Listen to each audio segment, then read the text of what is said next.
Hey cuties, welcome to Mimi Said What. I'm your host, Mimi Robinson, and this is TSB, my bougie bestie. Hello.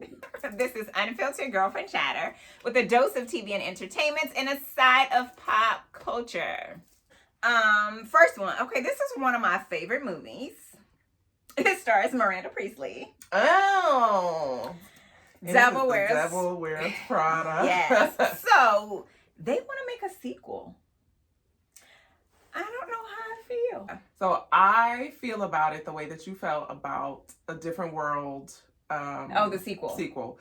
If the original cast is involved, then I'm in. But if they trying to do some like weird people, what if type thing, I don't want that. I agree. First of all, it's 18 years later, and I don't know where the time has gone. Yeah. 18 years? I think I left a message for you yesterday.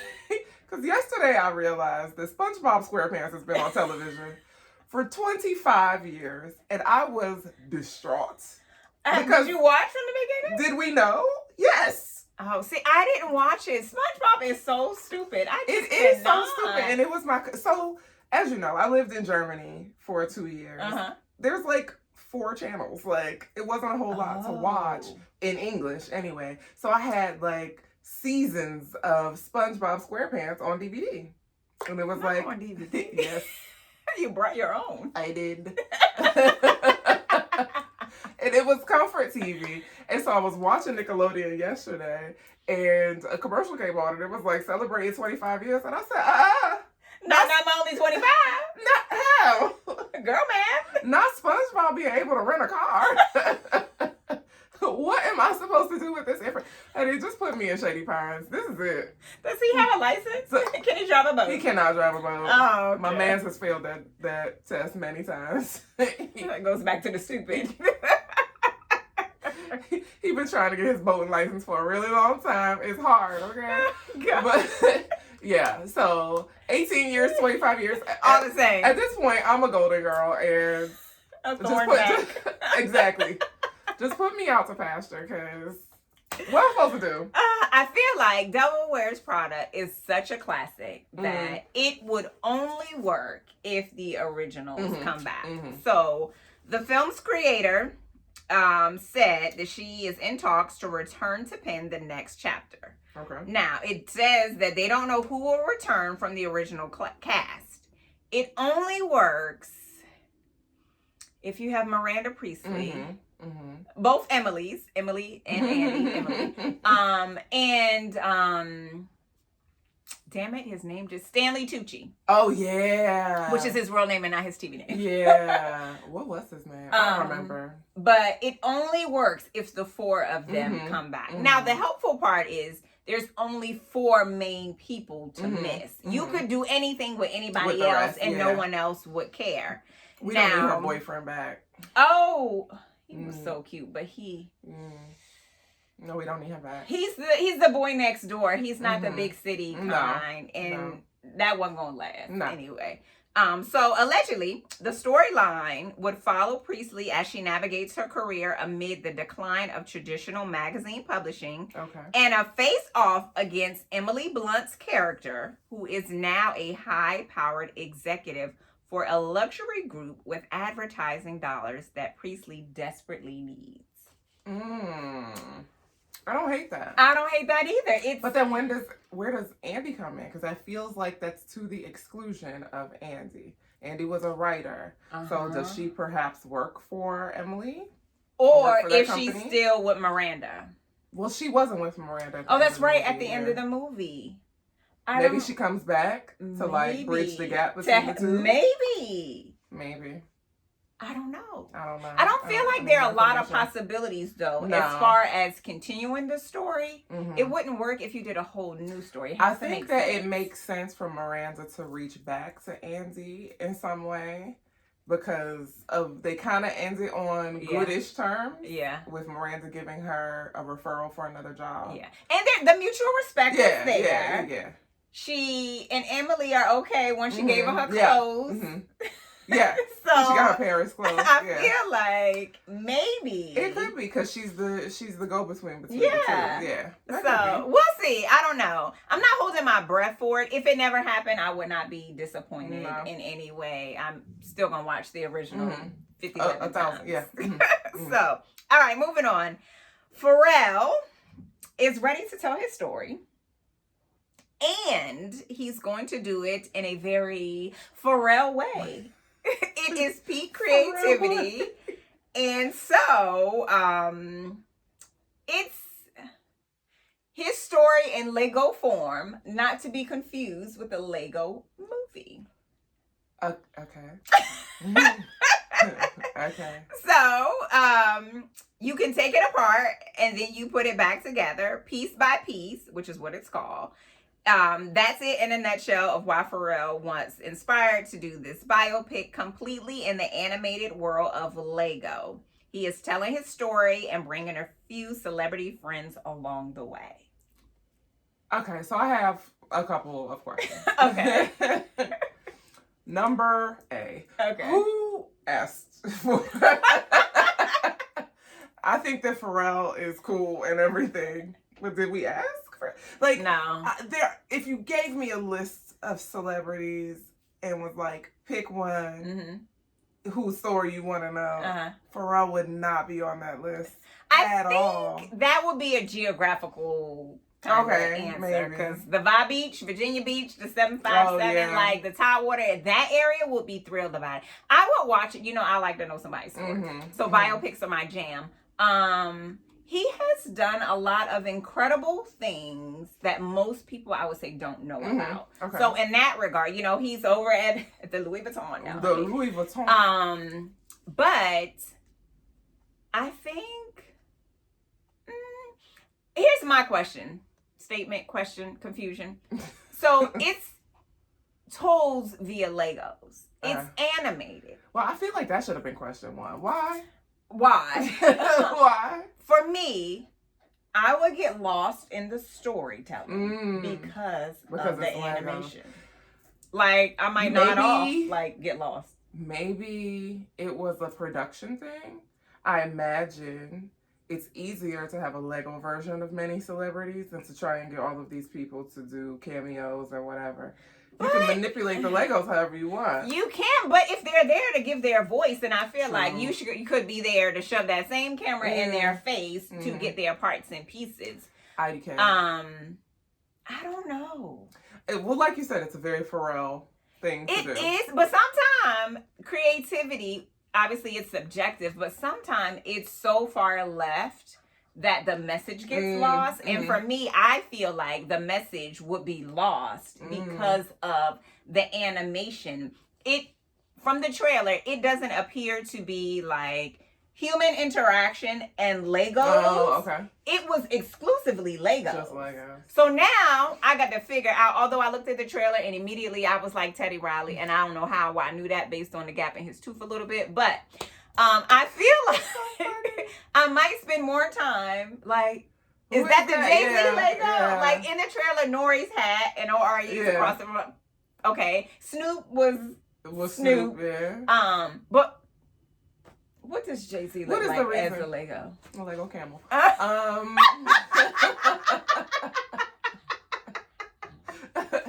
If Snoop is a dog. I mean, also, fun fact, up until today, I thought that the word was pronounced biopic, and I was judging everyone who was saying biopic, because peasantry. But it was me. A plot twist. I was saying biopic, and when people would be like biopic, I'd be like, why would you say it that way? And I'm like, why would you say biopic? Because what the hell is that? Is so that I like Googled it. The cousin to a biopsy? Like, that's what comes to my mind. You know what? And maybe that's why. Maybe because it's the medic in because you. of my medic background, perhaps. Maybe. Perhaps. I look at the word and I'm like, feels familiar. This is it. So it's biopic. So for all of you judgy Judys out there, like me, we're saying it wrong. Make sure you get it right. Don't do that. Don't do that again. forgot. So Pharrell's biopic is coming out October 11th in theaters, and it's rated PG, so you can bring your children. I'm sure. You know what? What I do know is that the soundtrack is going to be dope. Oh, soundtrack will be incredible, and I think it said he had new music. Okay, I would see it. I would see it. I would screen it. I'm not gonna lie. Give me a ticket for an advanced screening. Yeah. But outside of that, there's nothing enticing enough for me. Like, give me an audiobook. I'll listen to that joint in 2 days. Mm-hmm. But I'm concerned about the meshing of the storytelling and the execution of what. I'm a visual person. Yeah. It would probably be something that you would have to watch a couple of times. Because you missed something the first time, you missed hearing something because you were looking at all of the stuff. Because I'm focused on who is this? Or you missed what seeing something. What does Missy Lego look like? Is it blinged out? Like, I have so many questions. So, we're going to see. Yeah. Next month. All right, moving on. The starting five. So, as you know, the Obamas, Mr. and Mrs. 44, have a production company. Oh, I did not know you that. You did? No. They produced a couple of things. One of them, B.O. is narrating, it's like one of those Born to Be Wild. It was about animals or something. Oh. He was like narrating. His very soothing voice. And so him and Michelle have done a few projects, but I believe they're mostly like docuseries, documentary types. So this one, you know, he is the president-in-chief child of basketball. That's his sport. He was hooping at the White House. So this docuseries is about all things basketball. Okay. Namely, your favorite basketball players. Not mine, because I don't really have any. T doesn't have any either. I did. I used to be deeply in love with Grant Hill, but that was the last time I had a favorite. Yeah. Yeah, I still haven't forgiven Tamia for marrying him. Still. It was the voice, girl. It was the voice. Let me tell you. Still harboring some hate in my heart. She gonna unpack that or not? I'm not. Okay, so starting five stars LeBron James. Okay. We know. Jimmy Butler. I don't know. Anthony Edwards. I do know. And what did I tell you this baby's name was? Domantas. Sabonis.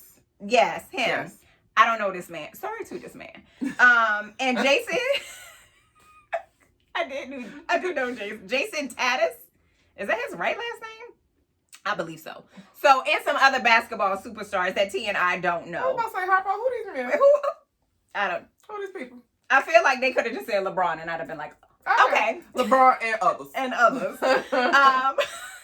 So it is a docuseries. It's executive produced by Mr. and Mrs. 44. Okay. And it's about the 2023-24 NBA season. This is a lot. This is a 10-part Netflix sports series with intense behind-the-scenes looks. I would watch it. I would watch it because I like a docuseries. I like to know the ins and outs. I like to see, especially for really? So rude. I like to see how athletes like train, like how they get into their mindset to get ready for the games, and like how do you deal with your children texting you, asking you for dumb shit while you trying to get ready for the big game for the night, and like channel your focus, and your wife is like, but you left your clothes on the floor. Right, but you ain't empty the dishwasher, like. Right, like. I don't care how much money you make. I like to see the regular stuff, the regular day-to-day stuff, and how they balance that out with their career. So we'll see. It drops on October 9th on the Netflix. Alrighty, moving on. Ooh. All right, we also watched The Union, which we had told y'all about with Marky Mark and the Funky Bunch and Halle Berry on Netflix. Yes. Did you like it? I was entertained. Okay. I think I would put it on again for background noise. Okay. It ain't about to win no accolades. No, it's at not. all. It absolutely is not. Not a one. Not a one. Not one category. Looked like they had fun doing it. It was entertaining. It's good mindless television. Beautiful gowns. Beautiful gowns. Beautiful gowns. I don't know. It was entertaining. By the time I got like toward the end, I was like, okay, wrap it up. I've been watching this movie for 4 days. Wrap it up. It was just okay, but it was I was entertained in the moment. Yeah, and like you said, it was mindless entertainment. I would put it on as background noise, but not like, oh my gosh, have you seen it? It's not that. No. At least it wasn't for us. Maybe for you. Okay. So Terry McMillan is still presenting. Okay, y'all. I'm angry. So we told y'all there were 2 movies. One is Tempted by Love and one is Forever. I could not remember the first one because it sounds like a Tyler Perry movie. Tempted by Love is the one with Garcelle. Did you like it? It was cute. It was cute. The ending pissed me off. It was not predictable in a way. Like we were going this way. Says the Lifetime formula says that this is supposed to be happily ever after. It wasn't. And I don't know when Lifetime decided to take a left turn. When it was like, Terry, was it Lifetime or was it Terry? I feel like it was Terry. I'd like to speak to her about it. Did she have happy endings in her projects? Because now I'm like, there was no. Who hurt you, sis? There was no happy ending in Wait and Exhale. Who hurt you? It wasn't. Why don't you think that we deserve joy? Now I enjoyed you and Tyler Perry. I enjoyed the auntie, and then her bestie Loretta Devine's character. She was Minnie. Same person? Yeah, Earl. Was it? Yeah. Oh, I enjoyed the 2 of them. They just old biddies cackling. I love that. Loretta Devine looks old in a way that I don't think did. That she has ever looked to me before. Leora Shawn looked a little old too. Well, okay. And I was like, is it her look a little worse for the wear? Or they had a white makeup artist that didn't know how to do black people's makeup? It is Lifetime. The makeup But the wigs weren't shitty. No, the wigs weren't shitty, but the makeup was a little off. Towards the end, I felt like it got better. But in the beginning, I was like, girl, Annie, are you okay? But I did enjoy the movie. It was cute. It was a cute movie. It was cute. And then Forever would star Megan Good and Taye Diggs. I refuse. First of all, if you're going to watch these movies, you need to watch them in the order which we just gave them to you. You need to watch Tempted by Love. Disagree. Yeah, really? Yes. You can watch it the other way? Yes. Because I need something to recover from the trauma. Forever. Felt set up. So see, I was like, give me this soft-hearted before you punch me in It's like watching a scary movie and then watching SpongeBob. No, but then I felt like I wasn't going to trust you now. You didn't let me watch this shit. Now I'm supposed to trust that you want me to watch something else. I'm not going to do it. Well, that's how I felt. Forever takes you on a journey. My God. So Megan Good's character is a single woman. She got 3 mouthy ass daughters. Oh, I wanted to beat them. And her baby daddy or they daddy is MIA. And then she meets up with Tay. He got some PTSD and some other shit going on. He is single. They get together. They become a blended family. That's the short of this long part. But baby, there are some turns that weren't predictable. It went against the formula. It went against the formula. So Terry is on Lifetime and she got her own set of rules, okay? She is making shit up and I don't like that. She is. Let me tell you something. The message that I left for this one, after I was like, I don't forgive you or Lifetime or Terry McMillan. I was sobbing, like real sobbing, lip quivering, sobbing on the couch. I had a headache. I went to bed immediately after that movie was over. I was mad. I was so mad. Because how dare you?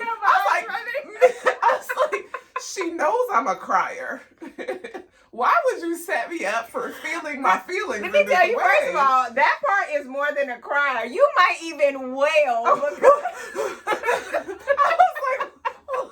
what is happening? Oh my God. The way it smacked me, and I was like, whoa. Like, I just literally, I'm home alone, just me and my dog, and I'm like, oh no, oh no. And Bobby's probably like, what is going on? I'm like, oh what is happening? So like, there's happy crying. There's like, oh, this is so cute crying. Yeah. And then there's devastation. Yeah. It's like, oh, I'm so happy for you. You got your forever. And then they were devastation. like, pow. wow. And you was like, whoa. And then you back to happy crying. Like, what the hell? Yeah. I was like, I'm never watching this It was again. an emotional roller coaster. And not in a good way. And yeah, it was. But watch it. It's a good movie. Don't do it to yourself. It was a really good movie. If you watch it and you end up sobbing with a headache, it was her. Because I told you not to do it. Terry presented it, not me. It wasn't me. But I enjoyed the movie, even though I was like, Taye Diggs and Megan Good. Okay, my only critique is that Taye Diggs needed a goddamn mustache. He definitely needed some chin pubes or something. I don't like the butt face. I like some facial hair. And I like a good beard game, but it didn't have to be all of that. No, but y'all could have. He did have a naked face and it was weird. Also, I like it. Please somebody tell Terry McMillan or like whoever worked on the film that men in the military cannot wear earrings in uniform. It annoyed me so bad. Like, it was like whoever's job it was to make sure that we maintained the integrity of the story was asleep. They failed. Because he got off of that bus in uniform. First of all, there were no like patches on his uniform, and I get it. You can't tell us if he is in a branch of service, a specific one. Fine. You could have made up one. Right? Whatever. Made up everything. But he got on earrings. In the history of never. There is no dress regulation that allows for that. Stop lying to these people. So says a veteran. Thank you. Okay. Pissed me off. I couldn't get past that in the first damn 10 minutes of the That was the first message you sent. What? I said, oh, they lying out here. I said she is hooked up on the aesthetic. Should I respond or no? Because I'm like, then I'm texting her like, are they gonna kill her? Is she gonna die? No response. Y'all already know I don't like to give it up. Also, she already knows that I'm just gonna Google it anyway. Why wouldn't you just tell me? It's not gonna be on my hands. Not on my watch. I'm just gonna look it up. Oh, I was traumatized. Trauma. She wouldn't help. She wouldn't even save me. I'm gonna send you a gift that ain't got shit to do with She did. I was like, what the fuck is that? Throw you off the set. What is I this? don't know. Trying to confuse me. Smoke and mirrors me like a small child. The trauma that I endured. It was good. I guess. It was a lot. This episode is sponsored by Oshi Bougie. Grab your merch at oshibougie.com and follow on social at Shop Oshi Bougie. Thanks for tuning in to another episode of Mimi Said What. Like, subscribe, turn on your post notifications. Follow us on Instagram at Me Said What. And you can follow me at Mimi Cute Lips everywhere on social. And you can follow my bougie bestie at The Style Medic everywhere on social. Until next time, cuties. Bye.